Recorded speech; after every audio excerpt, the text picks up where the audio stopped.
Hi, everybody. Welcome to today's community call.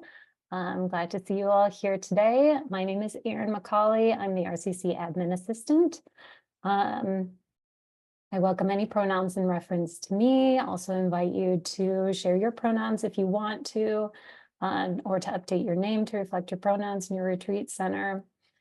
Today's community call for June 25th is actually racial healing workshop. We're thinking about seasonal attunements, ritual, and food sovereignty. We'll be having a community conversation, sharing some of our own practices and centered around the solstice and the land. And before we get going, I'll share our RCC core values and community agreements just to let you know how we like to hold the space here. And then I'll turn it over to Nancy and Brenda. Let's see.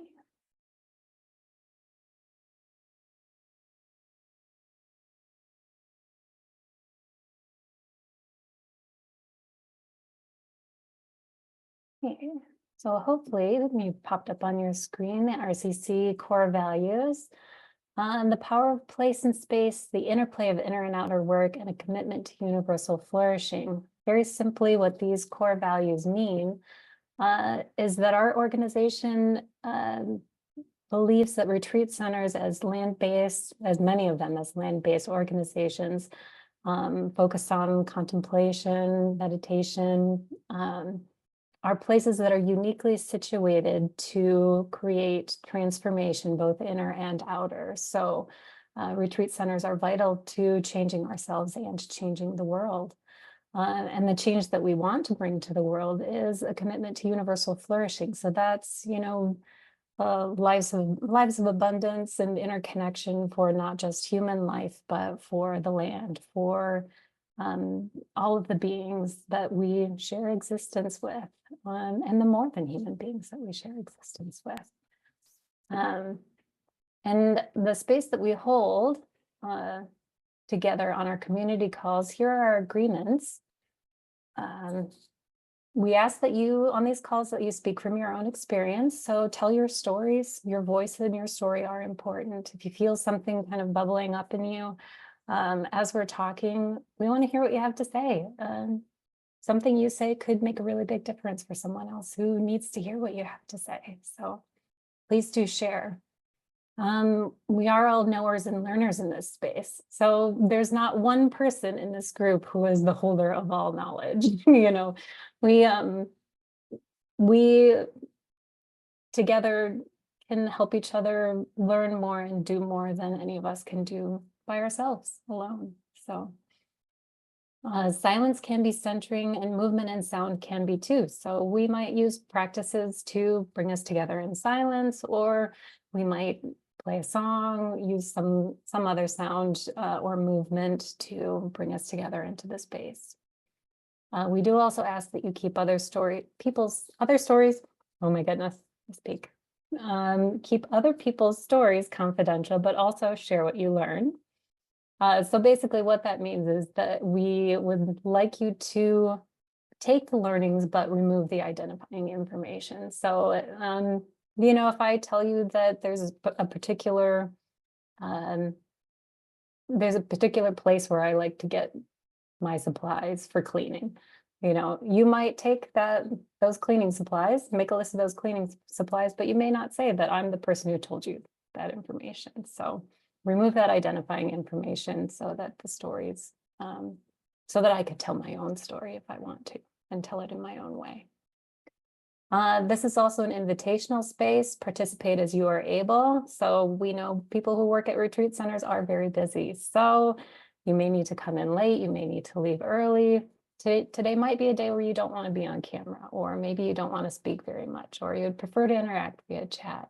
So we do invite you to participate as you are able, or if you don't want to participate in a certain way, let us know, and that's fine. We welcome that. And we just are glad to have you here as you're able to be here.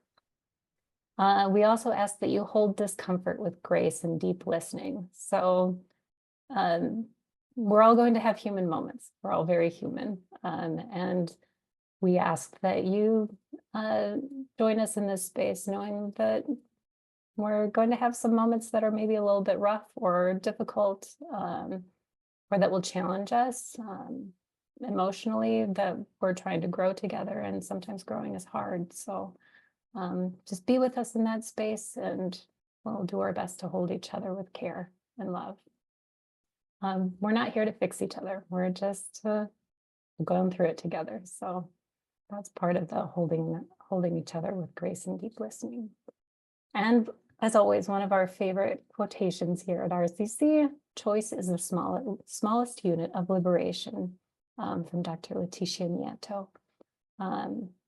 We like to provide as many choices as possible. And if you have any ideas for more choices that we can offer, please let us know, so that we can help be as free together as we can be. So thank you all for joining us here today. I'm glad to see you all here. And I will turn it over to Nanci to welcome us into the space. Nanci? Hi, everyone. Welcome, friends. So nice to see you. I just want to actually move my screen into the format that I can see all of you. Pretend we're in a circle. Yeah, I'm imagining we're in a circle. We're on some land together. I'm hailing from Mi'kma'ki, which is unceded, unsurrendered Mi'kmaq territory. And today, on the heels of the beautiful strawberry moon and the solstice, we just want to share some stories and initiatives that we're doing at our retreat centers around the solstice, around the passing of seasons, around shared ritual. And I wanted to start us off with just a very small quotation from an astrologer that I have a lot of respect for. Her name's Chani Nicholas, and she's deeply spiritual and deeply justice oriented. And this is just a short excerpt from a piece that she wrote.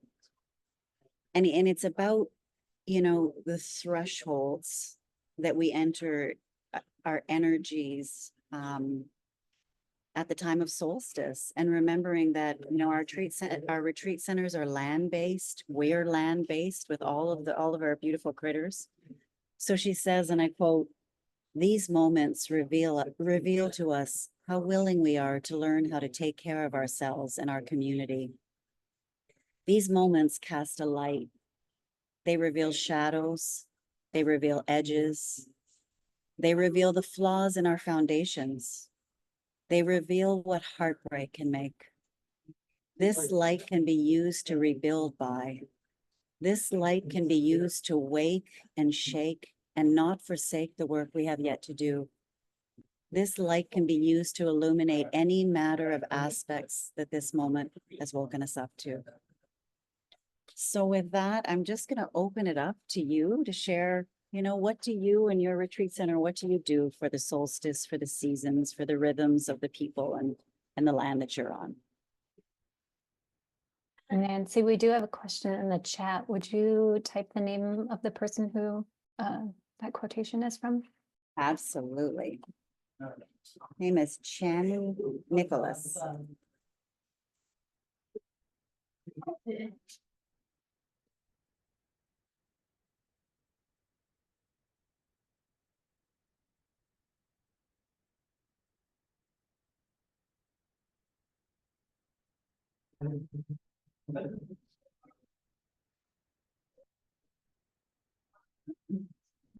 I'm happy to begin with something from Tattamagush Center, if that would warm up the, let me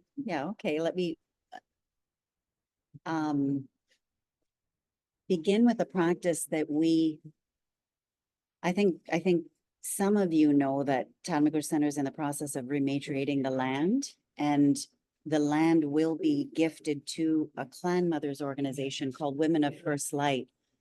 And one of the practices at the center is, you know, particularly in seasons like summer and spring, kind of early fall, we can gather at first light.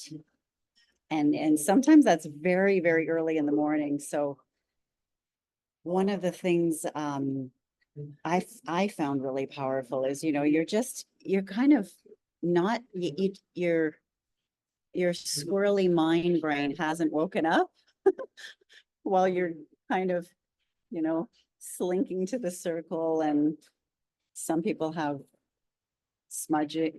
begun smudging, and there's a bit of drumming.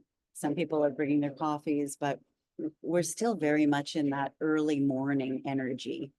And I find it very beautiful. Often there's kind of a mist off the water. We're right on Tatamgush Bay and a river, so two bodies of water. So you often see the mist and the fog just kind of lifting off as everybody gathers for that morning circle. And I feel like those first light circles are, it's a Mi'kmaq tradition I should share, that has that's been extended to the community. And I think it really sets a beautiful container for the day, whatever's happening that day. So that's one of the traditions at Tatamgush Center.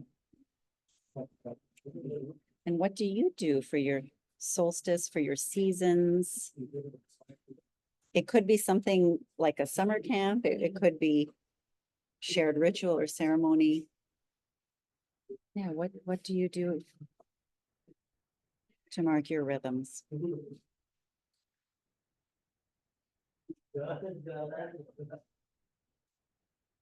We'll just open it up popcorn style. Well, just briefly, we haven't been doing rituals around the changing of the seasons as much as we've offered retreats that may mark more liturgical seasons like Advent and Lent. However, I'm also in charge, I'm the program director at Sienna Retreat Center. I'm also in charge of the environmental decor. So I very intentionally change the fabric and objects that we put in various places. And this last week, did a display around Juneteenth, and then a couple days later changed it into a display around that had imagery of we're right on Lake Michigan, the lake and the beach with shells. And so at least quarterly, we have a seasonal change of the decor. It's not, but in terms of the land, there's the Racine Dominican Sisters have a whole land management plan that they're already implementing that includes getting rid of invasive species and imagining the future, how to be good stewards of the land. So that's kind of an ongoing thing. Thank you, Vicki. Is the land management plan public? Like, is it a document that could be shared? I will have to find out. Okay. Just a number of retreat centers I know are in that exploration. It'd be lovely, any of these documents that are public. Mhm. Thank you for sharing.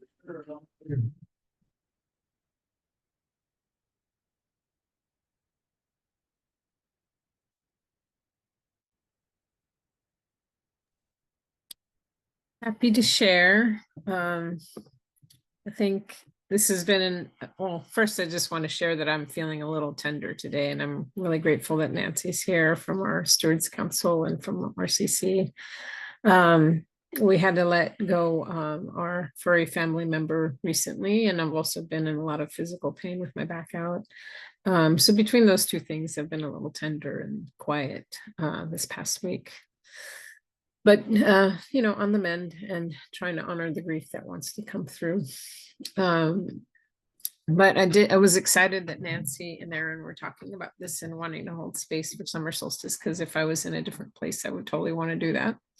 And my heart's just healing right now. So thanks for holding space, Nancy and Erin. I'm so grateful. So this is an unusual summer solstice for me. It's been decades really. I've been out on the land somewhere in ceremony with our women's circle and their wider community at every solstice and every equinox for years and years and years. And so we're often on the land near us. It's called Fairmont Ridge on summer solstice. We're often making all the women bring lots of flowers and lots of offerings like honey or chocolate for the land. We do a lot of singing and praying and smudging. In the olden days for Mayan folks, for Central American folks, the solstices and equinoxes are very, very sacred times and mark these important cycles of the year.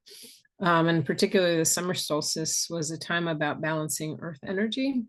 And though it's the longest day of the year, which is a big celebration how much sun we have, it's also the second phase of Earth's fertility. So the spring equinox and the summer solstice are very tied in that way.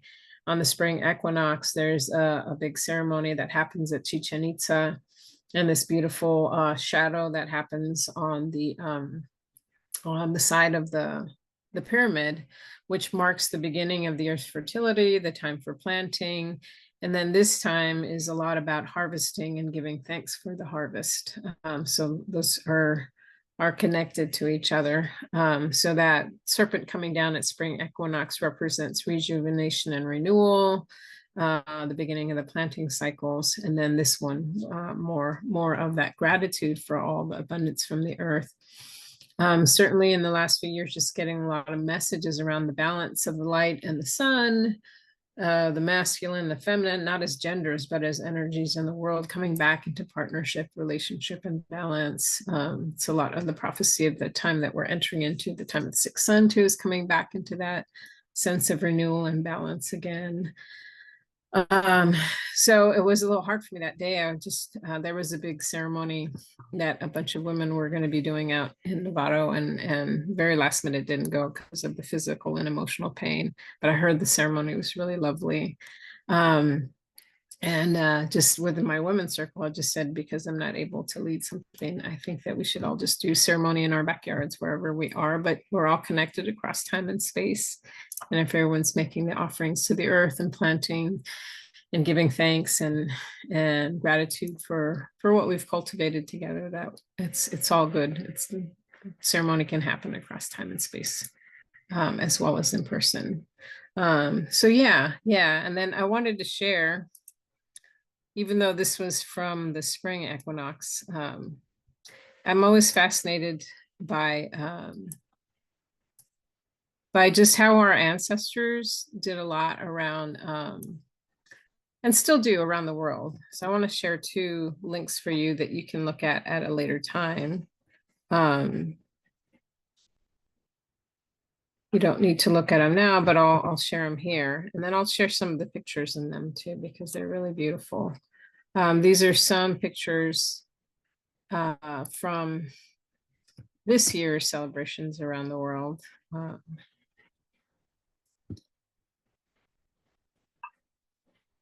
And I'll just share a few because they're really beautiful.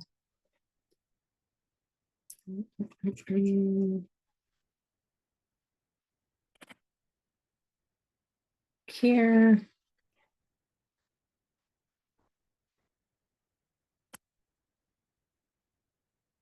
This was this year, not just a few, around the solstice at Stonehenge, which is, of course, a big center in Europe for maintaining some of these old ways. And then this is summer solstice celebrations in Canada and Ottawa. So several day celebration there with native dancing, powwow, ceremony, and music that happens there.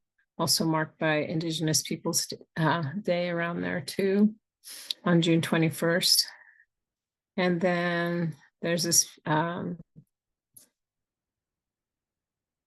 There's this lovely photo from Stockholm, Sweden. So you'll see in different traditions, floral crowns. It's one of the other things that we often do. A lot of times we'll gather and make flower crowns together as a women's circle. So there's a couple of years I have of us in flower crowns, which always makes me really happy. And maypole things around the world too. Bonfires are a lot of the elders I know here in Oakland when I was younger would invite us to bonfires at the different solstices and equinoxes to just be in reflection around that change of season. And so I'm really grateful for those folks who have been able to do that and have also been part of them online, which is really magical. I know that for Commonweal, they would do the fall gathering every year and in person. And then one year they couldn't because of COVID. And they asked me to do a fire ceremony around, I think it was the fall solstice, the equinox. So we can do these things across time and space as well, which is really, really cool. But I'm always really happy to hear other people. Sometimes it's very personal and something you just do on your own. And sometimes it's things that you do in community. So I'm always curious what other people do. So thanks for sharing, everyone. I'll pass back. Thank you, Brenda. And also, yeah, we're with you in this time of grief. It feels like part of the solstice is being able to honor and put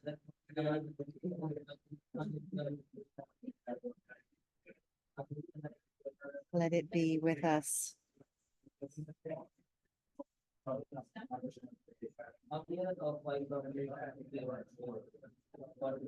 if people are interested, I can share maybe a little rambly story of my solstice experiences over the years. I was never really all that tuned into the different, turning points of the year. Growing up, I was not raised in that tradition. I was raised Baptist, and my parents were ministers, and although they had their mystic roots in their faith, and some connection with nature and love for nature, it was more ephemeral or kind of nebulous. It wasn't very connected to specific transitions of the year. And it wasn't until I actually started going to Gilchrist Retreat Center, maybe back in 2008 or so, that I began to connect to more of my own desire for mystical contemplative practice, and began to feel the real rhythms of the earth and how nourishing and meaningful it was to connect to those natural cycles and rhythms. Yeah, I think my first retreat, I don't remember the exact details, but there was a practice that the leader had where we all laid down on the earth and just connected with being on the earth. And I don't think I had really done that since I was a kid, and that feeling of connecting to the ground and looking up at the sky. And being able to do that as an adult was so simple and so life-changing for me.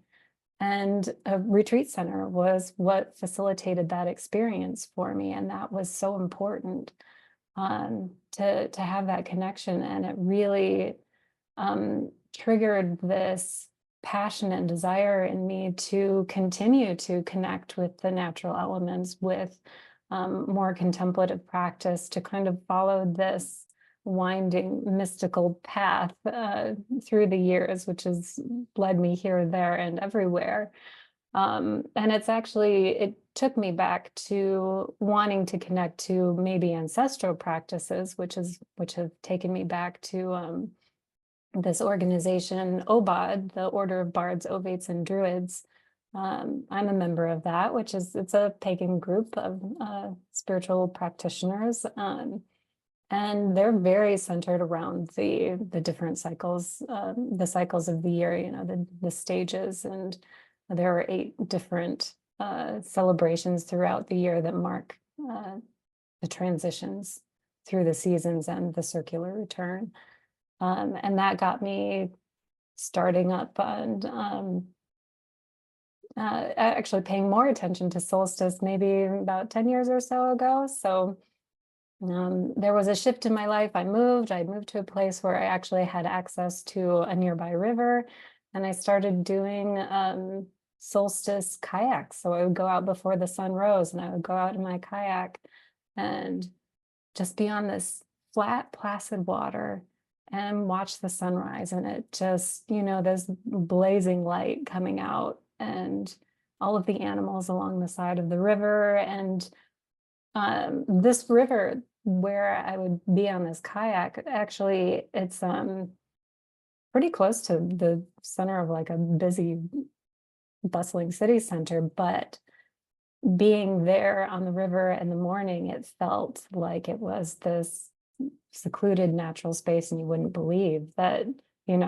like a block away, there's a bunch of, tall business buildings or whatever, so that the depth of presence of being able to see that nature is actually everywhere, and we're all actually deeply connected to it, even if we feel separated. Sometimes that separation is in here, and we just need to go outside to look for it and to find that nourishment and such sense of connection and spirit. And yeah, it's been something that I've come back to, finding ways to connect to the solstice and revisiting that sunrise again and again. And I'm just exploring, finding those deeper roots and connection to the planet. And yeah, it's just been, it's not, maybe, OBOD gives me a little bit of structure for it, but there's still a lot of this, I'm just following a thread and seeing where it takes me. And retreat centers just are this really important space for having sparked that, at least in my life. And I think they do that for other people as well. And I know there are a lot of other people in OBOD and other earth-based practices who need spaces, maybe don't have access to a river right nearby, where they would love to have access to nature and have those connections as well. So I'm really feeling that the importance of the work that retreat centers do in the world, and maybe fulfilling more of that need. And I would love to see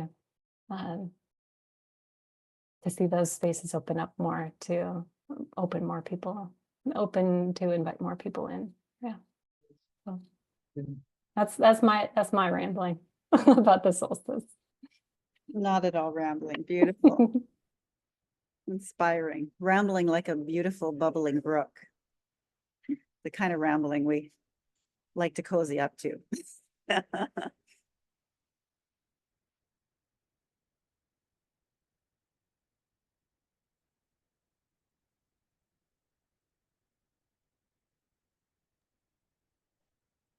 Good afternoon. The summers have always been marked with celebration. My siblings and I all have summer birthdays, and so my memories have been summer, just marking the time in which we celebrate usually. And I'm also thinking about around a pool and water.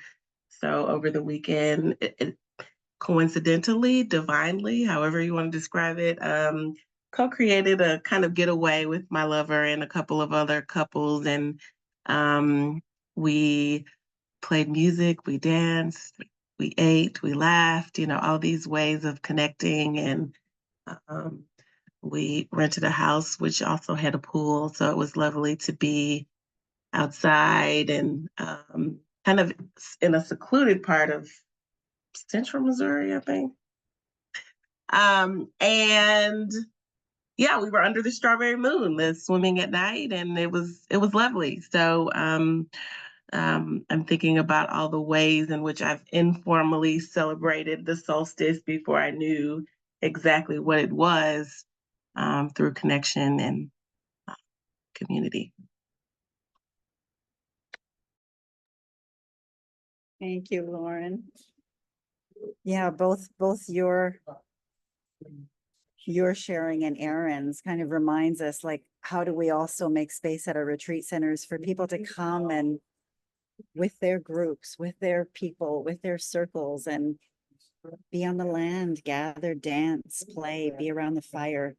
So it's not only our formal programming, but even encouraging, making space for the public, for our hosted gatherings.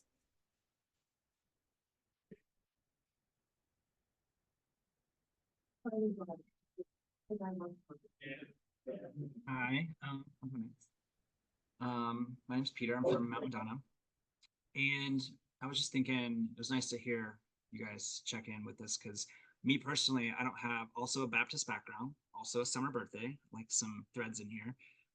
So I don't have a particular relationship with the seasons other than being born in early June, perhaps, but not as a ritual or like a conscious coming to.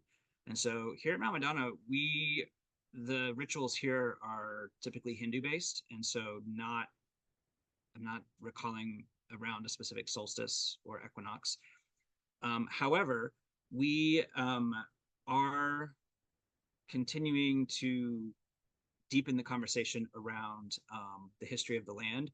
And so the Ohlone people were here, and we now past December and then this month, a couple weeks ago, we've had now 2 prescribed burns through the I don't know if it's California, the National Prescribed Burn, anyways, whatever the group is. And so to kind of get a relationship with the land based on death and renewal from that perspective has been, I participated in this one that we just had, and to see things burn and to know that process is vital for renewal is a really cool, sacred, grounding witness. So those, and I think the way we did the burns, it's very much based on weather and the science behind how that happens. So I don't think it was tied to the solstice, either one. However, it happened very near to both of them. So we'll call that not a coincidence, perhaps. Yeah, so I'm not sure what we as the retreat center offer culturally from a residential standpoint. I don't know the history. I've been here for 2 years now. And we just had an offering on the solstice. We did 108 sun salutations, which was brought by an individual, one of our residents and teachers. And so the things that we do have are less full cultural base and more popcorn style. So people who feel called to express themselves will show up and offer what's important to them. And so that has been a pretty cool way to experience community from this perspective of just seeing who is inspired to offer in any given moment.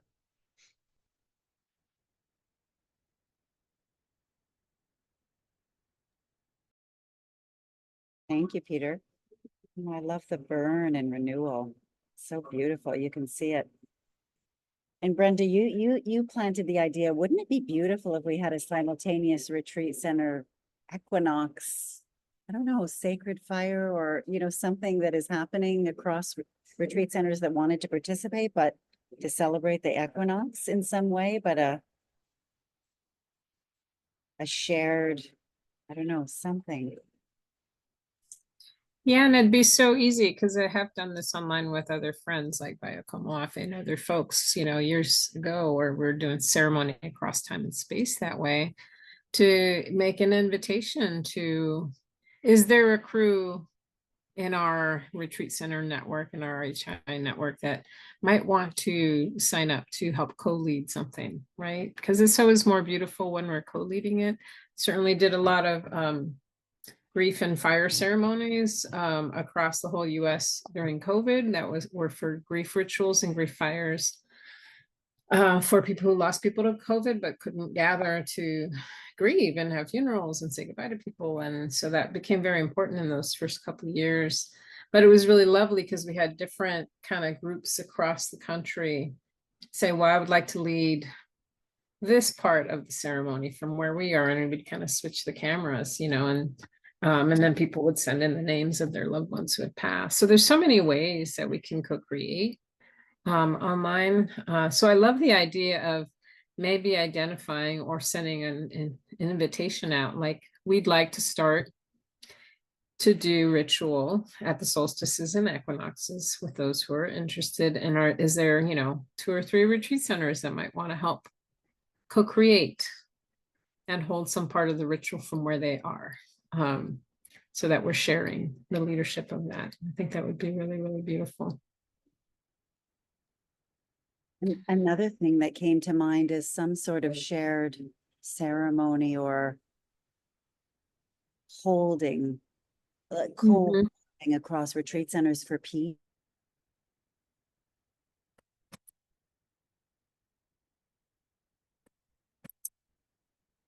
Uh-oh, you froze on me, Nancy. I might have lost Nancy a little bit. I didn't hear what she was going to say. She might need to hop back on. Hmm. But I do like that idea and making a note in our little notes document about potentially co-creating some ceremonial spaces that retreat centers could do collaboratively. I think that's a wonderful Mhm. idea. Yeah. And to bring in diverse voices to help shape Mhm. kind of ceremony. I think that could be really beautiful. Yeah. Hi, Nancy, are you back? Sorry, I froze. I'm just full disclosure. I at a donut shop. We were helping a friend move back from the hospital to her apartment. And so I'm just 5 minutes from there. And yeah, sorry, my internet's not very stable. It keeps kind of. But what I was saying was it also brings to mind the possibility of a shared ceremony or ritual across retreat centers for peace at this time. Oh, be nice. Yeah. Like just to really have a collective call for peace. Anyway, this is, Well, it makes me want to talk with Lauren and the others on the RHI team. I think it'd be nice to have a collective ritual and prayer and ceremony for racial healing and land healing and ancestral healing too. yeah, Yeah, yeah, yeah, Absolutely. because those things are all intertwined. Yeah. absolutely. And the grief right now. Yeah. Yeah, it's one of the things I'm really grateful to Kahuna for, because I find when I'm grieving something that happened recently, it opens me up to the bigger grief of the world, grief of the past that's unprocessed, that wants to come through now, and I'm in a different place about processing it. Yeah, it's an important thing to hold together, because we weren't meant to do it fully in isolation. It was in the olden days, and in a lot of Indigenous communities, it's collective. I often go back to this really powerful story I read about a particular community that was going through civil war, and a lot of Western therapists going out there, psychologists and therapists going out there and trying to separate them and take them into little huts to discuss their trauma. And they kept saying, that's not how we deal with this. We have to be out together. We have to move. We have to dance. We have to cry. We have to wail together, like, because it isn't the loss of that person, it's the loss of the community, and we have to move that energy together. And they said they eventually asked them to leave because they were causing more harm, because they kept trying to separate everyone. And I think about that a lot, like in the Mayan tradition.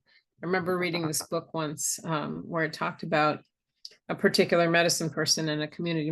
A role was the Jaminab, and the Jaminab's role, he was a medicine person, but he was also someone that was the keeper of these ceremonies at the solstice and the equinox, teaching others about how to make offerings to the land, ask permission of the land and the animals when you're harvesting, to not take more than you need, and to kind of help the community's relationship with the non-human world stay healthy. and intact. And if things were getting out of balance, if someone was hoarding, and if people were not making the offerings, they might bring together the people to teach about that, but also to do a ceremony to restore balance as those relationships got fractured. And so I think about that in this time, like in this modern context, how do we do that as a community and reclaim that responsibility to be in right relationship with the natural cycles, with the earth, with our ancestors, in this modern context and across traditions in a way that transcends any one tradition, but gets us back into right relationship, and to but know that's both an individual and a community task. Individual alone is insufficient. And so I think retreat centers could have a unique role in helping to help the community remember that, and to not just talk about it intellectually, but to get into practice together about it.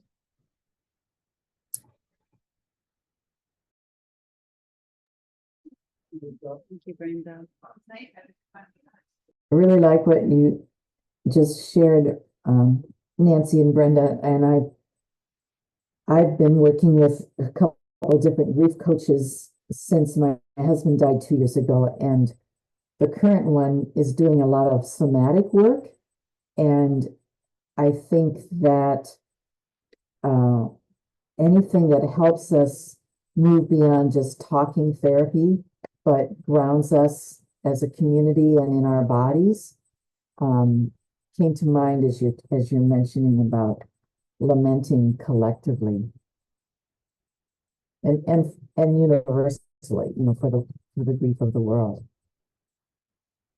I think the kind of energy that's going to be spread, for example, during Thursday night's debate, seems like a time in which we might proactively we don't have time for this week, but I mean, it seems like to begin to think about where do we want to help some counter energy, happen.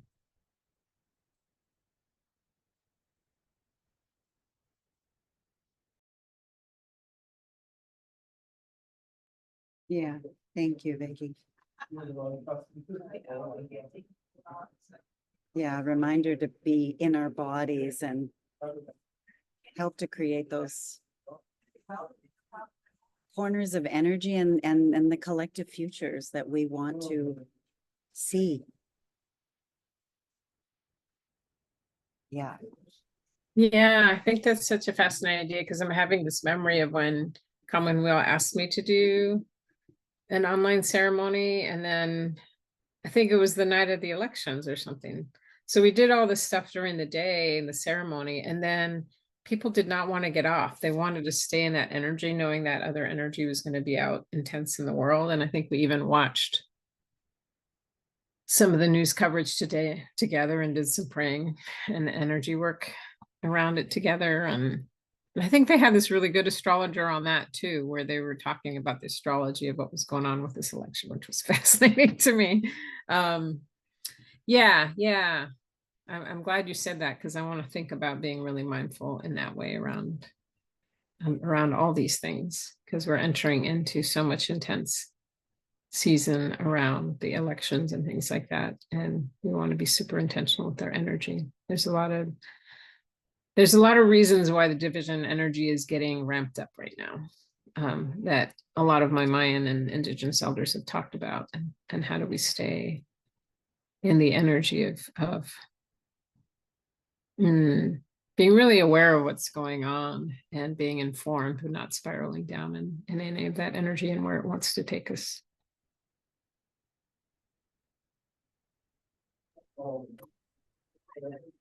Just building on that and the ancestral healing that was mentioned. And Peter, you kind of invoked the ancestors of the land that you're on. I wanted to share a little clip.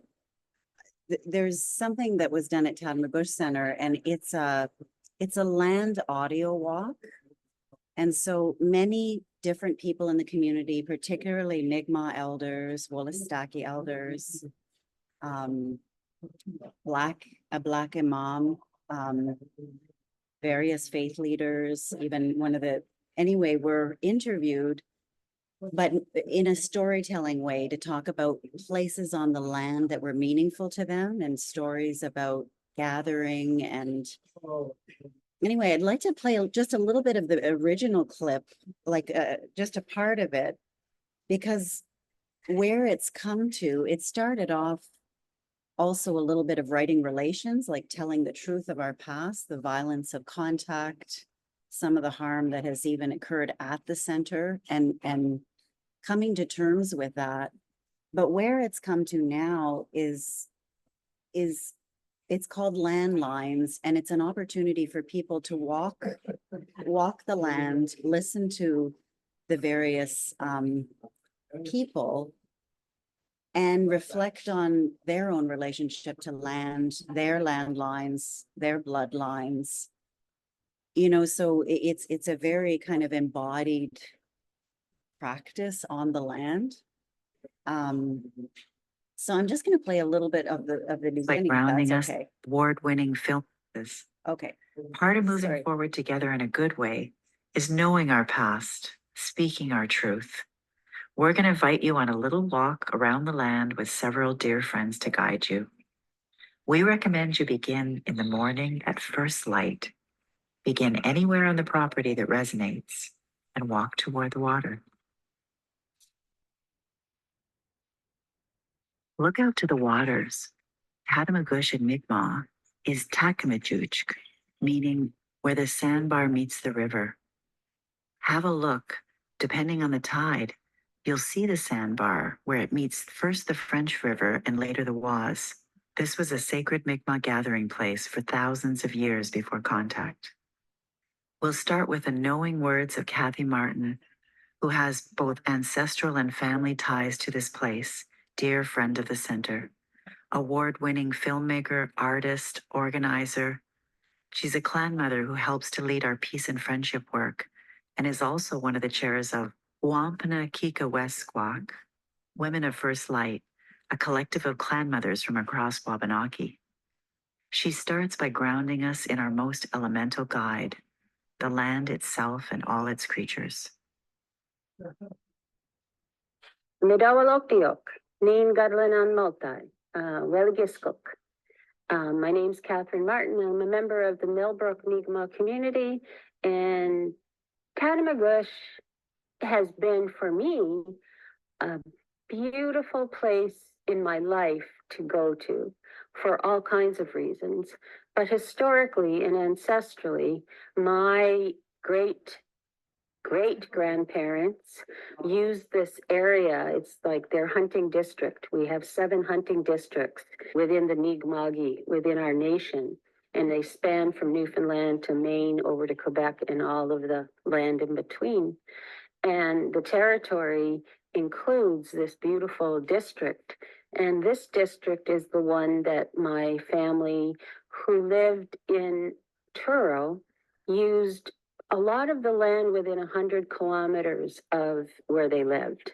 So this is their trapline area or their hunting and district area for the Copes, Joe and Sarah Cope and their ancestors, and for John Martin, my great-grandfather, and my grandfather, Mike Martin, and of course, my dad and my uncles and my grandmother, and then my own brothers and now my nephews still continue to use this land to hunt, to fish, and to trap. Catamagush has everything you need to survive. It's an obvious place for our ancestors and for us today to continue to go to, for picking sweetgrass, for fishing, for hunting, for berry picking, for medicines. Catamagush has it all. And it also has this history that is undeniable when you're there and you know that this is a sacred land. There is a very small area.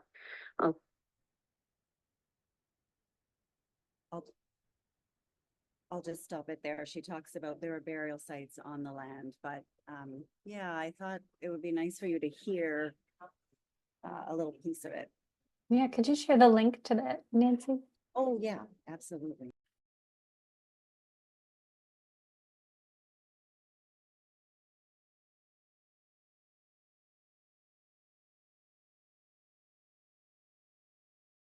Feels like we could have lots of different audio land walks on retreat centers. Yeah, that sounds really cool. And is a good way for people getting to know the land, right? Yeah, So often people absolutely. have so Yeah. many questions around the history of place and the ancestors of place, and that isn't always talked about in retreats. It's nice to make that more accessible. And one of the things it's been used for is for people, including settlers, to actually reconcile their grief around their ancestors' role in contact and violence and residential schools and all the rest of it. So it provided kind of a container for the community to bring, you know, each of us and our stories and our bloodlines and our landlines to the reckoning, frankly. Yeah.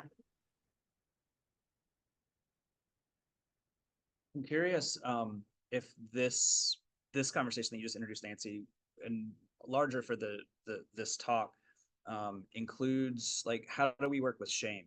When Brenda was talking about with the therapists, where the group was like, no, we grieve openly and together and not individually, that hit me as too visible to process grief and too raw, potentially too, I don't know, I'd have to go deeper to see where that was coming from. However, I typically grieve solo. And so, yeah, I'm curious with when we look at the rituals around the solstice, the rituals around any land practices, any like coming home to the earth, to the ground, to each other. Like, I come from a typically separated background, familial wise, culturally. And so it feels like one toe at a time into the pond of celebrating life through these rituals and through expression in general. Feels, it's like, whoa, I'll process it and then I'll come out and talk to you about what I did. Like, I'm great at that. But the processing real time with people is vulnerable. It's probably not the best word, but yeah. So I'm just curious, like, how we work with shame in these rituals and these conversations. I'll definitely invite Lauren in to share too, but this is part of our work together, and I'm so grateful that Lauren's been part of it since the beginning. The racial healing initiative, that's what we do, is work with retreat centers to open up racial healing conversations, and certainly as I've come in, making sure that it's more explicitly connected to ancestral and land healing conversation, because it's all connected, but also to help people as a group as opposed to just individually understand kind of what is some of the ancestral patterns, what is some of the cultural conditioning of white supremacy patterns that we have been taught that didn't just start with us. It's like really ancient, that actually keeps us from being in community together in this way, and doing some of this healing work together, and to go do cultural shifts within the retreat center community. And some of this, is about healing paths with the land and with each other, but also I think as retreat centers who have very strong social justice statements, backgrounds, intentions, if they aren't doing this work, it's actually in the way of them actually being in alignment with the things that they're trying to do at their retreat center. But I do think what you said is actually really true for most of us. We've been raised in a society that teaches us a lot of shame and a lot of individualism around these things, and therefore it's difficult to process them and to move forward together as a group.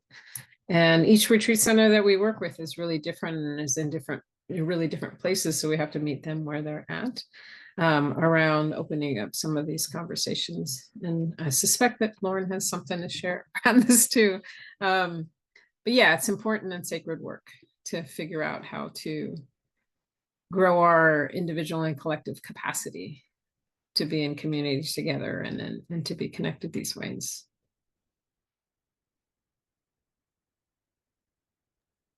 The thoughts that come to mind are a part of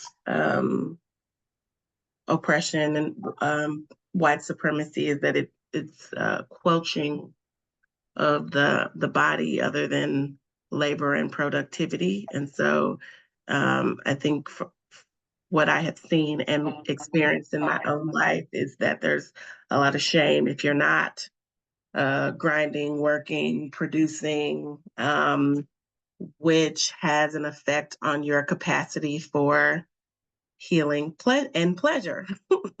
Healing, which also opens up opportunities of pleasure.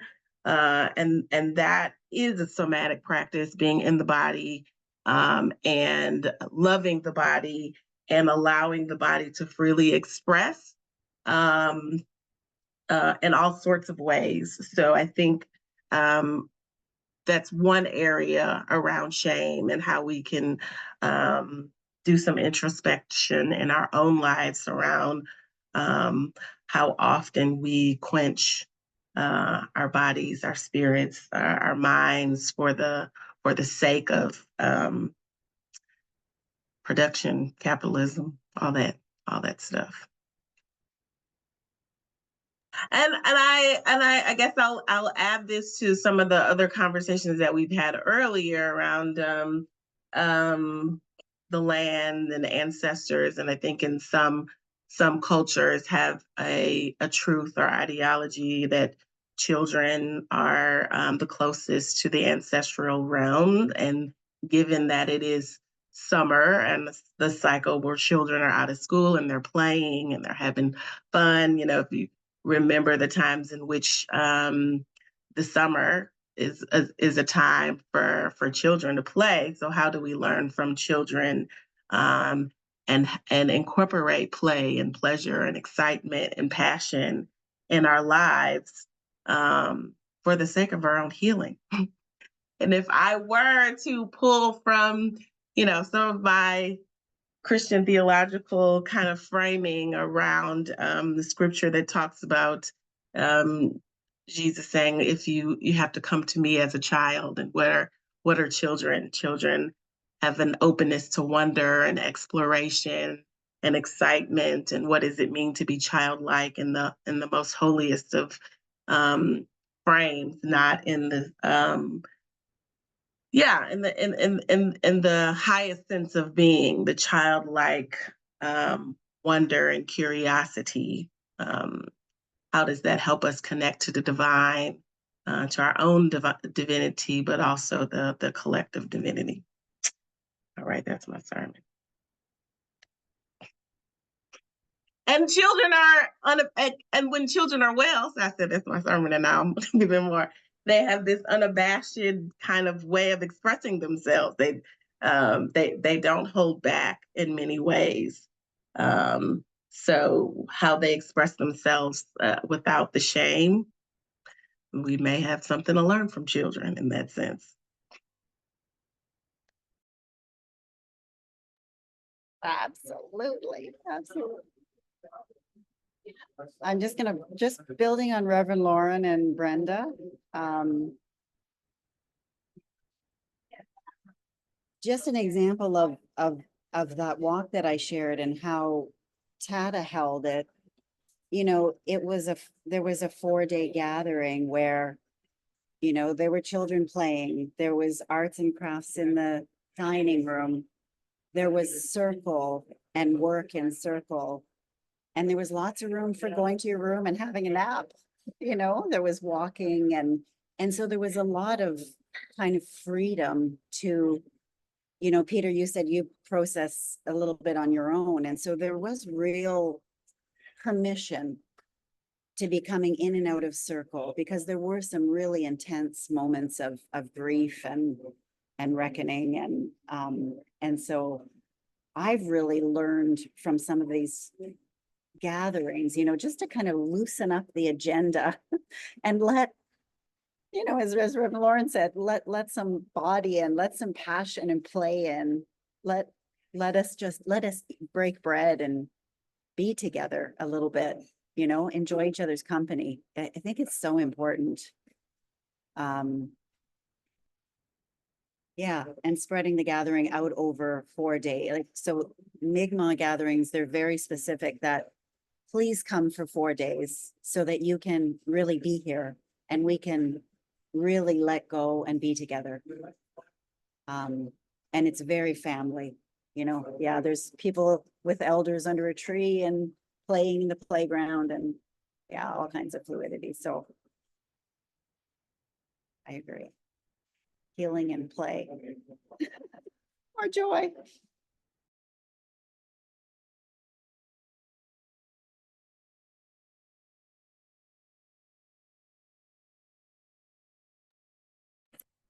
You're sharing, Lauren, reminded me of just like a medicine wheel. And of course, medicine wheels are different in different traditions, but it's very frequently the case that spring represents honoring of childhood and childlike qualities, the summer of adolescence and coming into that young, preparing to be an adult, rites of passage, finding yourself, your identity within your tribe, and the importance of rites of passage in that time. And then in the fall, honoring adulthood, and in the winter, honoring the elders and the elders' wisdom and stuff. And but yeah, just remembering that we have all those things in ourselves. And when in the Toltec we're working with the fires, we're working with the young male fire, or working with the mature female fire, we're working with the elder fire, and knowing that we carry all of those inside of us at all times and all phases of our life. We want to cultivate all those things.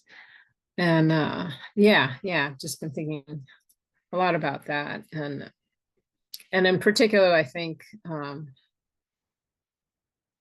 RHI, thinking about, so there's so much time that I spent years ago working with Boys and Men of Color Alliance and talking to a lot of elders of different traditions that did rites of passage for young men, and how that was so missing in our society. I read some really beautiful work by Richard Rohr on this a long time ago, and then have worked with men of all different traditions around some of this work. And so that feels really important too. Like how do we as retreat centers meet the spiritual needs of people across the gender spectrum and help them cultivate their balance and their wholeness, regardless of what their gender is. And knowing that we need all these things, right? We need the play, we need the physical work, the somatic, and we also need, the time to be vulnerable, to be in circle and ceremony. We need all these things to be a human that flies in balance. A lot of the Eagle Condor prophecy was about, prior to colonization, that all people, and particularly for a lot of the indigenous folks of the Americas, regardless of what your gender was, you needed to cultivate your eagle and condor wing, your yin, your yang, we would call it ometeo, just, that you had to cultivate your heart, your generosity, your compassion, as well as your action, your physical, manifesting and doing in the world. And that to be human to fly out of that flies in balance, you have to cultivate both things, and you have to honor those things in your community. And that prophecy was that people who had, decimated their condor wing and their medicine people were now flying out of balance, and that imbalance would be spread across the world, and that we'd reach a time in the calendar where all humans need to reclaim that balance. And that's certainly in the Toltec, the Incan, there's so many different traditions at this time as now of reclaiming that balance. And so how do we support each other in community to reclaim that balance in ways that we feel our wholeness again? I often say all these isms that were part of the time of the fifth sun, racism, sexism, they're damaging to everyone in the system and shutting off of our full humanity of everyone in the system. It was just in different ways. And so what does it mean for us to be really honest with that, about that, and start to reclaim those pieces so that we can be in beloved community in an authentic way? And again, I just think retreat centers are an important place for that. And it takes courage to turn and face those conversations and try on new things together. Thank you, Brenda. Brenda, you mentioned a Richard Rohr. Could you put, is it R-O-A?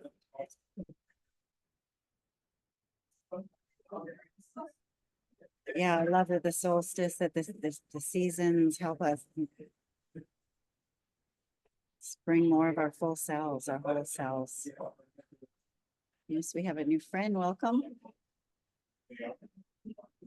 Nancy, I'm sorry that I had to step away while you were playing the audio about landlines, so I'll go back and listen to that. But we are soon going to have a small team at the Sienna Retreat Center who purposely want to do a ritual of listening to the land as the first step toward imagining a future.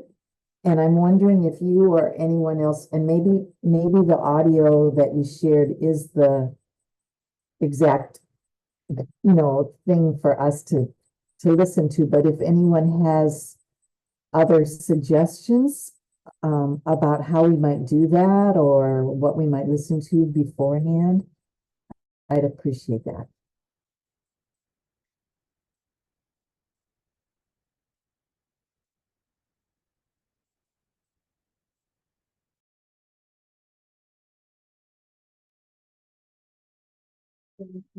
Yeah, Vicky, I'll respond and others can come in too, but definitely that land walk was a little bit of a product of asking that question. What is the clan mothers are constantly asking that question.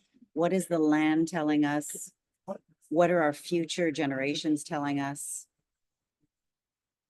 And the other way that listening to the land happens or happened at the center was, I don't know if any of you are familiar with dowsers, but we have an Atlantic Dowser Society, and they're similarly very spiritual and very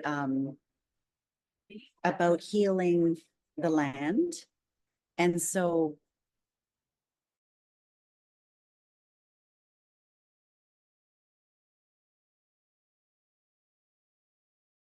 Nancy might have frozen again.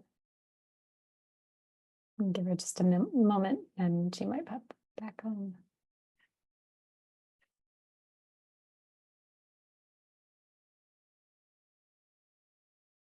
And Vicky, I do love that you're taking the initiative to follow a similar thread and explore the stories at Sienna as well. It was really Claire Anderson's idea, but we're excited about that. We lost you for a bit, Nancy. It looks like you're back though. sorry.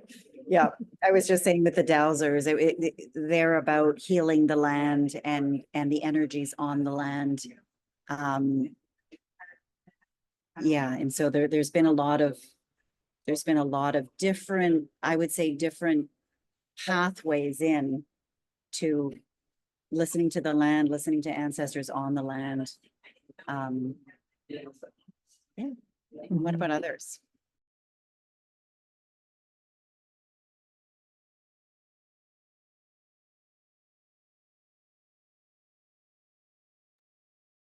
Hi, my name is Christina Tanner, and I'm really sorry that I joined you late. I moved to well, I'm living now in the Mojave. It's the unceded land of the Serrano, and specifically Joshua Tree.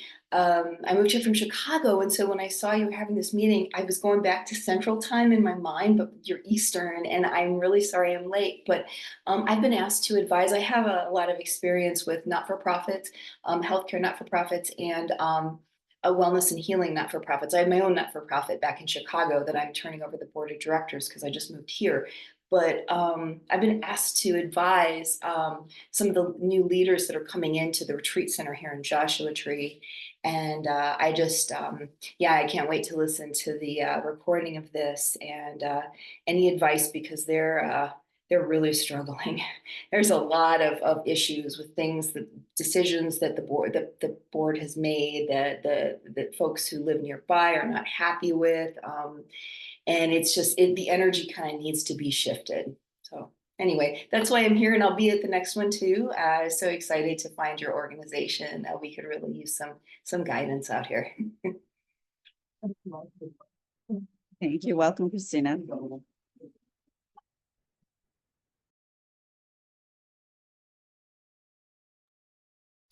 This was a little while back in the conversation. I do want to share two things that really impacted me, especially when I was doing the boys and men of color work and learning about initiation in general. One is this powerful audio. I bought it as a CD at the time. I think it's MP3 now, on men and grief, which really helped me understand kind of on a more global level the importance of the sacred work. And then when I was working a lot with boys and men of color, I would give them this book by Malidoma Somé, who talks about initiation in the Dagara lineage in Africa. And again, just opened up so much to me around where, yeah, what we've lost around what it means to have community ritual to help each other in our development as individuals in this community.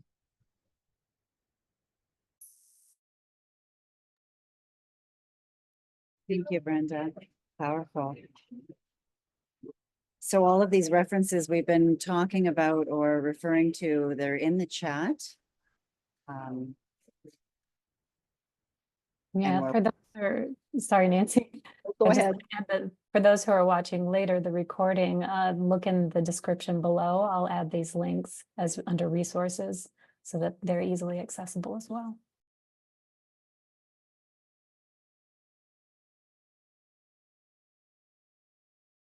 Man, I think I am feeling moved to add that one of the things that I have really appreciated about coming into this organization, working with RCC and getting to know RHI's work as well as, as a white person, as a very anxious white person, I should add. One of the things that has been really beneficial to me in participating in RHI's work, just the sessions that they bring to our community calls, is learning to pay attention to those somatic things that are going on in my body, to pay attention to that anxiety that comes up, and to learn how to hold it tenderly because it's telling me something. And there's something there that needs to be opened up, that needs to be held, that needs to have space to be processed. And I feel like in the past, that tension I haven't been as aware of, and then it has resulted in me acting in ways that are maybe not good. So a lot of the work, at least for me, has been learning to pay attention to, oh, my shoulders are up here. I need to breathe into it and make space for that and work with that. And yeah, it's been really helpful to have those learnings, and I hope to keep on learning and growing. And I hope, one of the things that I've said many times actually to people is that, when you're a kid, you think you become an adult and you stop growing and learning. And I'm glad to now be in my 40s and finding out that I can still grow and learn. And I hope 10 years from now, I can look back on me now and say, oh, I've grown a lot, like those markers of growth when you're a kid. Or so, you go a year and you're like, I'm a totally different person now, and it's great. And I'd like to think that I can still do that. And 10 years from now, look back on me and say, I'm a totally different person now, and that's great. And yeah, the work is hard and it's good too.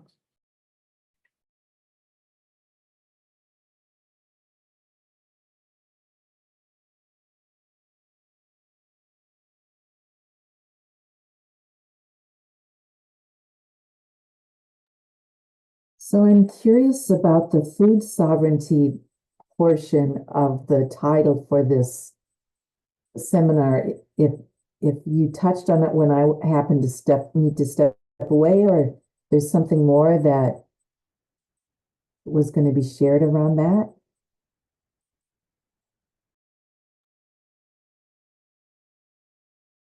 It was one of the examples that we gave that some retreat centers do, like planting at this time of year. again, not to make it so focused on Tata Center, but I know they planted fruit trees, for example, and did some food sovereignty work for the summer, kind of for launching the summer. And I think a number of retreat centers do planting or gardening retreats or workshops. And so it was one area, one idea. I know there's also a retreat center. I don't know, Aaron, Brenda, or Lauren, if you could help me, but there's a retreat center in Ontario that's actually a culinary farm. And so very based in food sovereignty, connecting local communities to food.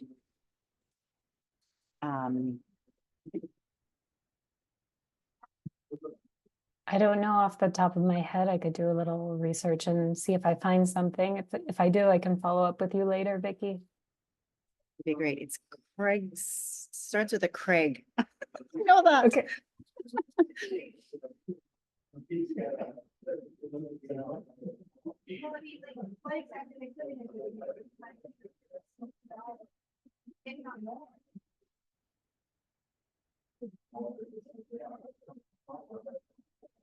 I don't know if this is helpful, but just, yeah, before you came on, I was talking a little bit about in kind of more Mayan and indigenous traditional society in Central America, that there's always gatherings around the spring equinox. And I talked a little bit about Chichen Itza and how there's a big festival and ceremony around the serpent, and the sun coming down. And it's a time when you would begin planting things with that spring equinox. And then the summer solstice is the time when you would gather to harvest together. You'd be celebrating all the abundance that the earth gave you, the sun, has made possible, the elements have made possible, creator has made possible. And so in the summer, you would be spending a lot of time together. It's more of a working, time. There's ceremony and gratitude and celebration, but there's also like, oh, we have to harvest what has been grown for the community together. And so people would come together around that. And certainly know a lot of indigenous communities that do harvest work together that way, that make that available to community. But yeah, it marking that particular time of the planting and the growing season. And that's a big part of food sovereignty. We're on our own food, feeding ourselves, feeding each other, feeding our community members who have less access to resources. That's very sacred. And again, taking us out of that, I have this garden in my backyard that's just for me, even in my neighborhood, like I'm part of the Buy Nothing San Leandro group. We have this overabundance of these little tiny plums in our front tree. And so I'll get on Buy Nothing San Leandro and said, oh, we have our trees are really happy this year. And there's more plums than I could possibly eat. My husband could possibly eat. And who wants a small Ziploc of plums? And a bunch of neighbors came by a couple of days ago to pick up a bunch of plums. Yeah, so there's always abundance when we're in connection in community and with the earth that way.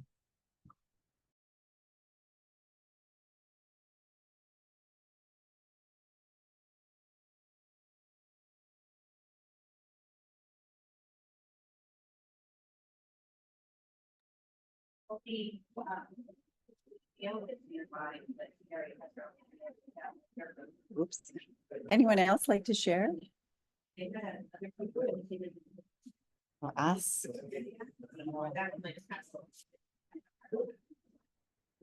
We're close to wrapping up.